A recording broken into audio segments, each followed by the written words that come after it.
Ban aiman sim bat Pynshlur ki khana skul bakin pinyaso shakakan hun jongka National Cadet ko nek NCC ki he jongka NCC menta ki la Leit rung haki babun tali ki skul hakani ka nong ba shulong kawai na ki skul ka bakila len hakani ka tayo ya ka balayo lum kuboru do PCN kadai hakawai ka skul ka badon hakathan Jaiaw shulong Haka katway tarik menta ubna jemmang arhajar arpawar ki he jongka kan hun National Cadet ko NCC bakan thup yo group commander ke NCC group headquarter Shillong u brigadier Jaiaw bat UCO ga Nrepaway Meghalaya Girls Battalion NCC u Colonel Mandip Singh kilalat yashim benta haka jialang ke balapenlong ha St Joseph's High Secondary School Jaiaw ban Pynshlur bat IMC miki kena bakin pinyaso yaladi shaka kan hun NCC kaban long kijing mentoy ka bakraw ya ka laway jongki namar ha NCC la sandor ya ka longren yang jongki kena bat kisamla ha ka ba ki benta jongki jing im jongki ha ka jo ka poru pentbet ya ki ban pensuk ha ka bayo kam yo jam kijing mentoy ka dairu khamtam mi kitu ki bakwa ban rung kam ha kitanat sipai bat ha kitanat pulit Kathong jong ke NCC kalong baman ka snem ki skul ki de ban penrung khat bet yaki khna kumba san phongut shakakan hun NCC bat kumba kalong menta ha St Joseph's High Secondary School Jaiaw kadai ka ba khmat ban pendap yakani kathong Hakani ka jialang hakani ka ngile don ringkat ru ka principal jong ka nika school is sister Victoria Kurba ka associate NCC officer jong ka nika school ikong Idalin Malngyang bat ki khna jong ka nika school We got another 5,000 additional vacancies. Now we got 11,000 cadets in Meghalaya. And I would say we pick up best of schools, though there are limited vacancies. That is why in your school we got 50. Half a drop? Okay.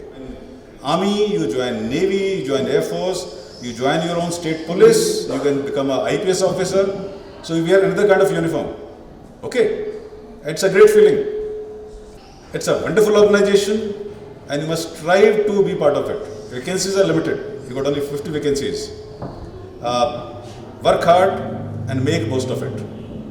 Taka jingdan jungini ki NCC ha ka school ka jungi kalong san phongon.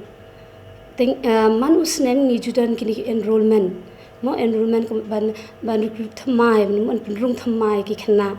But man usnem kini ki khana ki bandan be kata ka pasti bikila bo be kata san phongut be dika daka jingdan kini ki khana NCC ha ka school kayarap tangi ki khana NCC hinde kayarap hiru ya ka school bro ko we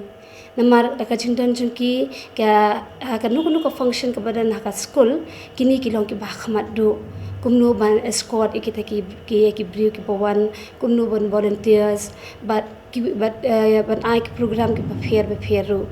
dia las kumbangan supai sadien mo in iba ya ka NCC nasang ha St Joseph ka snam arajar sipo but NCC hi kay rap ikna ha ka bay day ru baka apply jam yaki la shala sisi ngisit iba ka to ka ba ka standard form pendap ki ong aki kadan mo ka gantin mong are you a members of cadet corps dei hang tu kinhaban ong yes ne no de kika katu pen iba kadan ka benefits ke ki khana da ki join NCC but kajing stang tu ki ban join ke de betna school but haba ki dan hapo school ki le kata ka certificate A nang ta ki pois shoi ka kirdan 11 12 kata ki le ka certificate B nang ta ka degree level pan ki le ka certificate C but andala yo ikini certificate baro kabumot ki khana kilala ban ay apply ki kam ki prepare tang jong ka state hapo ka state government hindi kilaban apply kinu ki post ki apply da kalang jong ka army